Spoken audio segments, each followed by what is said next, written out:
puro para adelante.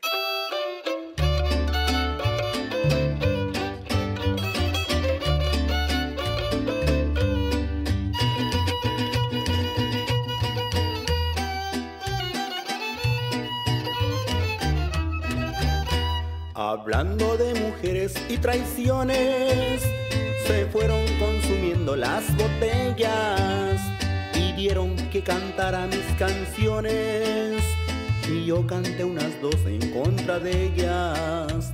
De pronto que se acerca un caballero, su pelo ya pintaba algunas canas. Me dijo, le suplico compañero, que no hable ni en presencia de las damas. Le dije que nosotros simplemente hablamos de lo mal que nos pagaron, que si alguien opinaba diferente sería porque jamás lo traicionaron, que si alguien opinaba diferente sería porque jamás lo traicionaron. Le mandamos saludos a toda la gente de la sierra. Y ánimo paisano, Carrillos Musical. Huicho, huicho, huicho.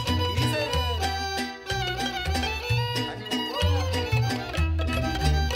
Le dije yo soy uno de los seres que más han soportado los fracasos y siempre me dejaron las mujeres llorando con el alma hecha pedazos. Mas nunca les reprocho mis heridas, se tiene que sufrir cuando se ama. Las horas más hermosas de mi vida las he pasado al lado de una dama. Pudiéramos morir en las cantinas y nunca lograríamos olvidarlas. Mujeres, oh mujeres tan divinas, no queda otro camino que adorarlas. Mujeres, oh mujeres tan divinas,